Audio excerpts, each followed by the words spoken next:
If there ever was such a thing as a company that could do almost anything, well, Tenakee Properties is it. These guys know how to completely transform your existing home into something new, or just do it room by room.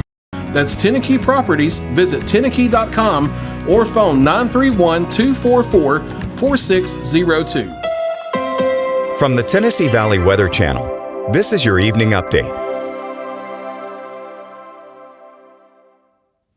We've been sunny for most of the day across the Tennessee Valley on this Monday, and that's led to temperatures into the 60s today, but clouds are increasing, especially in the mid and high levels of the atmosphere off to the west, and that's moving into the area. They will also thicken in the lower levels as we head into the overnight. That acts as an insulating blanket and a southerly wind, keeping things stirred up.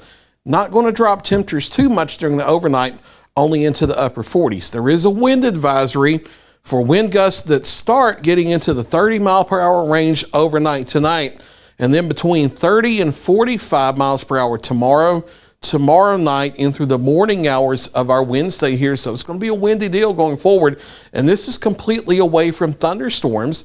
This is not in relation to the thunderstorms we're expecting tomorrow evening.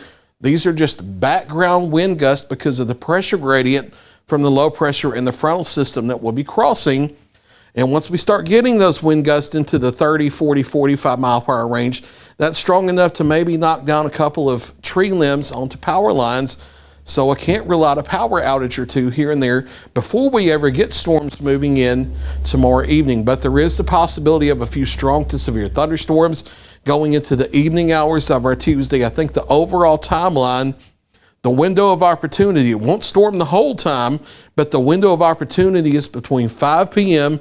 and 11 p.m. from west to east across the area. There is a level 2 out of 5 risk of severe storms in southern Tennessee, along and south of Highway 64, and then through all of North Alabama and North Mississippi. In our viewing area north of that, it's a level 1 out of 5 risk. Both of these are lower end type risks.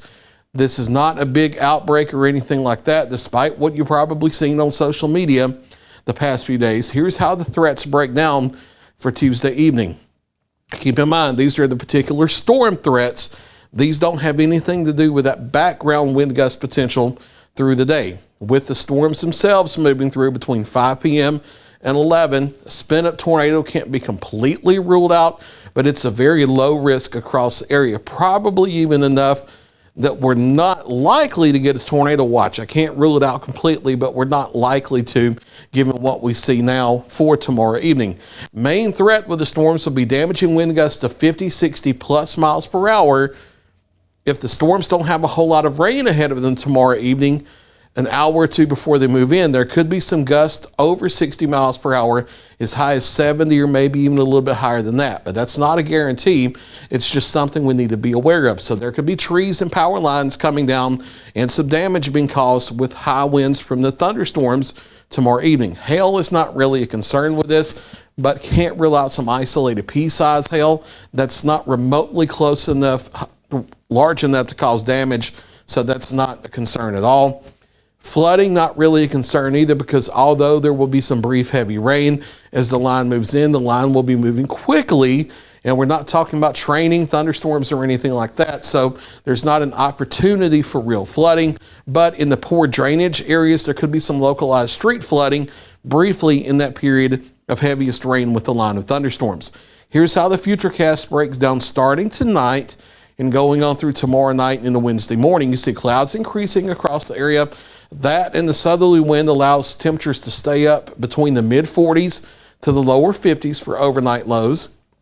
Maybe a stray sprinkle toward daybreak, but not a lot of rain during the morning and midday hours. Partly sunny tomorrow and a gusty south to southeast wind sustained of 20 to 25 miles per hour. And like we talked about, gusting into the 30 to 45 mile per hour range tomorrow afternoon. That allows temperatures to get into the upper 60s, lower 70s, even with very little sunshine at all. And then by the mid-afternoon, there could be these rounds of scattered showers, maybe a rumble of thunder, because there's some evaporational cooling potential under the cloud basis with the dry air in place in the afternoon. If we do see this afternoon activity, it's not likely to be severe, but there could be some 40 to 50 mile per hour wind gusts with that. It's the main line that we're watching coming into the area by 5 to 6 p.m. and then moving across from west to east that has the potential for the damaging straight line winds and maybe a spin up tornado or two. I think that's moving through Savannah and Iuka by 5 to 6, through the US 43 corridor from Columbia and Hohenwald down through Lawrenceburg, past Waynesboro to the Shoals to Russellville by roughly 6:30 to 7:30. And by 8:30, 9 o'clock, I think it's crossing I-65, if not a little faster than that. And then by 10 o'clock or so, I think everything's out of here. But we have to give a little bit of wiggle room on the start of our timeline and the end of our timeline, just so we have a little wiggle room to work with in case the model's off, too slow, or too fast by an hour or so. But models are in pretty good agreement with their overall timeline. It's mainly an evening thing here that we're watching. And the clouds move back in toward daybreak on our Wednesday.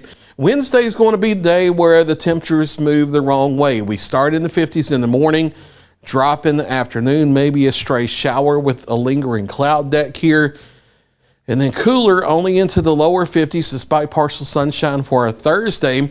We do start to get a little milder Friday into Saturday with a southerly flow again, and maybe another weather system coming towards Saturday that gives our next rain chance by the afternoon into Saturday night. We'll see how that goes. There's some model disagreement with that. The warmest day of the next 7, as of how it looks now, is Tuesday, tomorrow, when we get near 70 or into the lower 70s. And then we bounce around between the 50s and the 60s for daytime highs for the rest of the week into the start of next week, just like what you would expect as we head through the first half of March. Your hourly forecast for tonight dropping out of the 60s into the 50s before the clouds really thicken up here, because we have the dry low-level air mass that allows us to heat and cool efficiently. But the clouds act as an insulating blanket overnight, and that slows our cooling process, staying between the mid-40s to the lower 50s for morning lows. Near 70 tomorrow, a windy day tomorrow, even hours and hours before the storms move in. Background wind gusts of 30 to 45 miles per hour. And then between 5 p.m. and 11 p.m., we'll watch for that possibility of strong to severe thunderstorms. Maybe a lingering shower in the Wednesday, but it's going to be a day where temperatures fall through the day. Cooler for Thursday, a little bit milder Friday into Saturday. Our next chance of rain after tomorrow evening will be Saturday afternoon into Saturday evening, and then clearing once again Sunday into early next week. There's a look at your latest 7-day forecast. I'll be back at 9 o'clock for a final check of your local weather.